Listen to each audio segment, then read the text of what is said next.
Can you believe it? We're back. We and better are than back.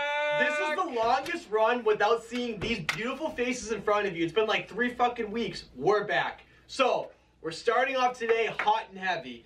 The Boston Celtics are the most unreliable team ever, but then they wax the Warriors. What do you think about them? We'll tell you next.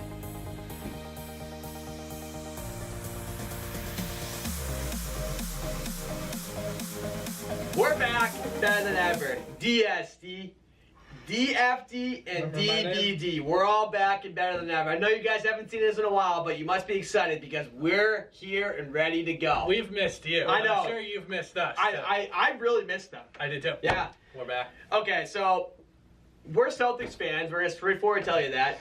They know. Yeah. Before the Rockets game, I was a little optimistic. I was like, I think they just beat the Wizards at that time. Feeling pretty good. They get absolutely waxed by the Rockets. But do you want to talk about the Rockets game? Yeah, I just want to say this. I was done with them on the whole season at that moment. It was frustrating. It was a day game. It was an embarrassing loss. We had a couple days off, and the Rockets were traveling on a long road trip coming to Boston. We're like, you're going to feel great. Everything is lining up for the Celtics to turn it around right here. To win that game. No. And having a bet on it, taking the L hurts always. And then they get absolutely wrong. Can we just talk about the lack of defense? None. So, I was embarrassed to say that was my team when literally they pride themselves on defense and they couldn't even stop a nosebleed. Dude, James Harden is one of the most prolific scorers ever. He's gonna get his. Mm-hmm. Can we not let Eric Gordon get open threes every single fucking shot? They were leaving Eric Gordon to double Harden. Eric Gordon doesn't suck. He doesn't suck. And when they were double teaming Harden, he was still walking into the paint. he had so many open layups but contested, but there weren't. It seemed like Marcus Morris doesn't know that James Harden's a lefty. He would go to his right. Jones was right, and then just okay. So in that moment, it's fair to say my panic button was hit. I was fucking everyone's gonna hate them. Done with them. Yeah. Then they go into the Warriors in Golden State. Automatic loss. Can I tell you how done I was with the Celtics? I bet the Warriors. I bet the Warriors. Only 6.5. I know, but I actually have a crazy stat. The Celtics, when they're playing on, when they get 5 or more points, they're 95% against the spread. Well, the only time because it's only 3 times. And they usually beat the Warriors. Within the last 4 years, the record against the spread with the Warriors has to be they're 3-2 straight up. And you gotta think they're a dog in every game. So no, are they even 3-2? I think they're 4-1. 3-2. Oh yeah, because they lost in overtime. They lost in overtime that time with IT. Well, they lost this year too. Yeah. Oh yeah. So but this year they got smoked. The year before that they played double OT with IT in Boston, and then they played there and smoked them. They've played them hard regardless. Yeah, regardless. So the season was over. I'm done. They're gonna get absolutely waxed. They go in there and punch them in the fucking mouth, the Golden State Warriors, and make them look bad. Mm-hmm. Well, where are we at on this now? So what I kind of thought about it was the game was so late, and they have so much. It seems like it's such a big game. They're so worried about what the Boston fans think. Not a lot of Boston fans watch that game. Oh, I like that. 10%. I like that. So they were all right, we got no pressure. We have nothing to lose, no pressure. Yeah. Play how they played. They're passing the ball. If they played like that every night, they'd break Golden State's record. It's not even that Golden State, because Golden State played ass. They did. The Celtics played phenomenal. And they didn't have Clay, who is very important. I'll tell you what. Let me be the first to say it. I'm back on the bandwagon. I feel good about it. I'm all in on him. I bet him to win the NBA championship on my way here. So my thing is what are the odds on that? 20-1. Oh, higher than we think. Yeah, we were saying 15-1. I'm feeling really good about it. But I'll tell you this straightforward: they put themselves in the worst situation. They have to play on the road against 3 of the top teams in the East. I really feel like they can beat the Sixers. I think they can beat the Bucks. Toronto's gonna be tough. That's the path of hell. We are on the road. What's that soccer term? The bracket of hell. Or bracket of hell. Death. Yeah. No. It's the March Madness too.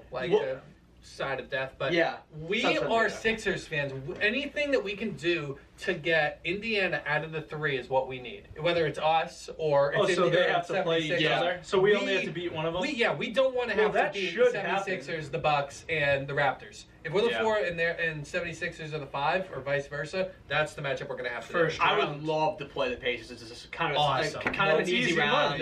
No Depot. Yeah. So I'm safe to say I'm back on the bandwagon, but I can also tell you I can see them losing in the first round. So at this point, it's almost like house money at this point. Like they went from being like the highest, the most touted team to like a shit bomb on the the East, whatever. Yeah. So next step is Kyrie Irving. This guy, the team lives and dies with this guy's words. He needs to just stop, right? He needs to just stop and just dominate out there. Yeah. Stop, dude. Just stop. Just play the game. Just play the game. Like I think you're a smart guy.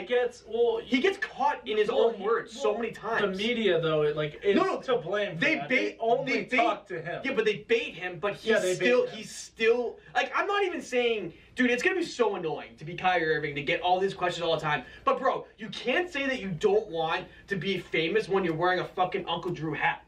In the video, and he's in a movie, yeah. Yes, but he was trained by the worst. Like LeBron was his trainer, dude. He was insufferable. I always stick up for Kyrie. Yeah, always. You do. I really do. But it's hard to stick up for him. It is hard to stick up for him. I go through the struggles with him. His most recent comments are so bad when he was like, "Well, how can you question my body of work? Like KD." Dude, you're not in the same conversation as KD and LeBron. You're not. Yeah, you're just not. It was also very frustrating that he's like, I'm done. I wanted all the cameras when I was young. Now I have them, and I don't want them anymore. I just want to play basketball at a high level. Well, you're not playing basketball at a high level right now. That's the biggest part. He kind of is, though. But even when they lose, he drops like 36. No, never.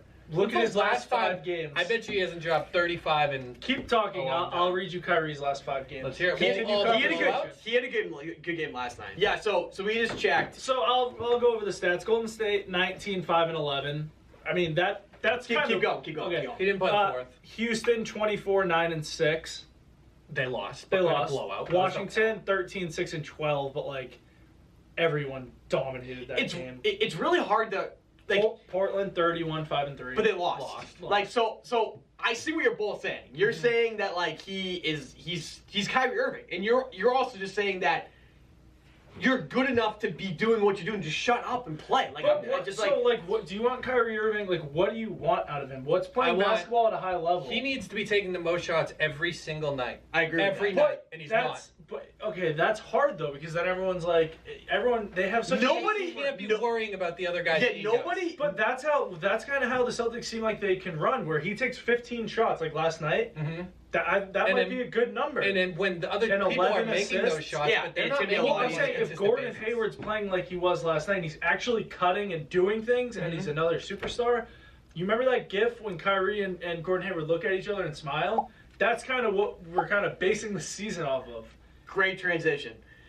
Is Gordon Hayward going to be important, like a reliable source of like scoring for the Celtics going forward? The only way that we have a chance in the playoffs is if Gordon Hayward plays like how he played last. And I'll tell you this straightforward: you have to be all in on him, or you just say sit on the bench and just play Jaylen Brown. It's either or, because they paid him $30 million a year. It's either you just cut your losses and say he's done, which I don't think he is. I think he's going to come back and maybe not be as high level as he was on the Jazz, but I don't know. I just feel like the Celtics have a really great chemistry with the team. Sorry, not chemistry. Really great, just like formula. They have all these great players. They're going to put it together eventually. That's the way I feel. So Gordon Hayward is the key. He's the secret backbone. Important. He dominated the 3 or 4 games before the All-Star break. They won all those games. Hurts his ankle a little bit playing one-on-one. Stunk for a couple games, and last night I think he's like back. I truly do. Let me read you the 6 games before last night. Yep. How many shots a $30 million player took? 8, 6, 8, 3, 2, 7. Okay. Is that Gordon Hayward or is that coaching? Brad Stevens needs combo. He needs to start getting some. He needs to start. He needs to start. Stop worrying about these fucking kids' feelings and shit. Jaylen Brown should be starting over Marcus Morris, and it's Tatum's the only young guy that starts. Transition. So Tatum's the only young guy that starts. Jaylen Brown. What do you think about Gordon Hayward? Do you think Gordon Hayward's important to the Celtics' success? I don't mind Gordon Hayward coming off the bench. I don't mind it either, but I would like him to be started because he's the only guy that will accept that role coming off the bench. So how to improve? We're going to each tell you what we think the Celtics need to do to be able to put a formula together to actually be able to win. So I'll tell you straight out, Marcus Morris, get him out of the starting lineup. He's done. Well, start Jaylen Brown. Jaylen Brown is part of the problem with all his bitchiness, but he's been playing really well for the past month.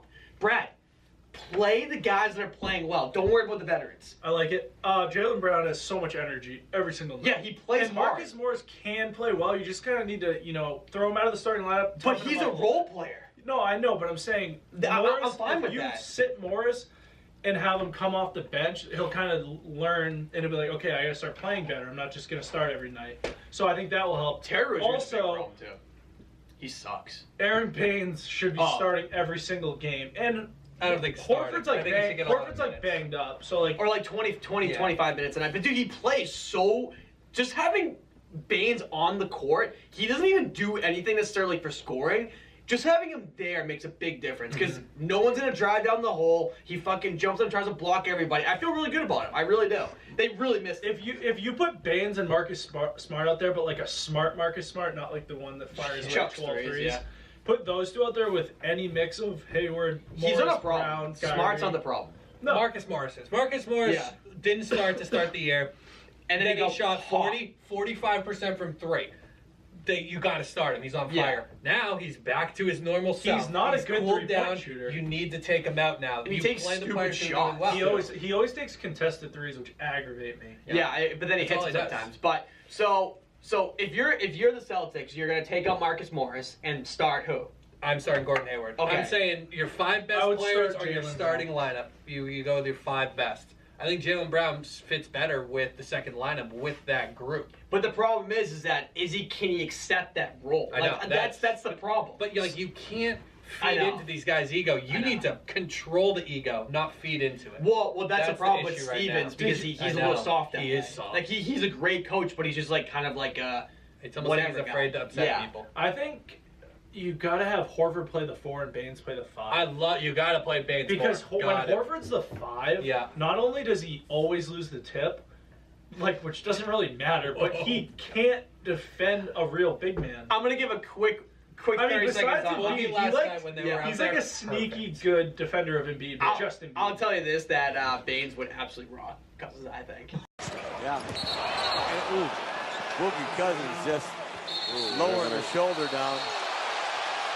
That's just a frustration right now from DeMarcus Cousins. He has not had one of his better games, and I think he would smoke him. I really do. Well, he would be a dog because Cousins is just so much bigger than him. But dude, Aaron Baines is an absolute beast. But okay, Baines is a beast. I think Cousins is clinically insane. Yeah. He might not feel pain. I'd like to see Cousins. Was the dude the UFC guy from the Cowboys? I'd like to see Cousins fight that guy. Greg Hardy. Anything goes. Okay, so I'm gonna give a quick little thing on Horford. I think Horford gets no respect and he gets no bitch, no one yells at him. He makes $30 million a year and he sucks. He can't play defense, he can't rebound, and he never scores. He literally gets 10 points a game, 6 assists, and 6 rebounds. Is that a $30 million player? Yeah. I mean, I know that's not the problem at this point, but it's just why is no one bitching at him and everyone's bitching at Kyrie? That's probably why it gets annoying for Kyrie. It's he's the only one taking shots from everybody. Feeds into the media, Al Horford, they put shit on him, he just, thanks, dude. Yeah. He just takes it. Horford does a lot of things out there on the court, though. I understand. But $30 million, it's hard. It's too much. I'm interested to see what he's going to get paid next year. But probably the 20. I mean, his numbers he played really well in Houston and really well in Washington. Milwaukee, 21 and 17. But that was also right off the break. He's fresh as hell to go. But yeah. All right, guys, we talked to you off today. Yeah, super excited. Really missed this conversation with you guys. Make sure you're commenting down below because we want to hear what you think. And that's it. Subscribe, comment, tell your friends, family, aunts, uncles, everybody. And make sure you're following us on Twitter, which is official DST. Love you.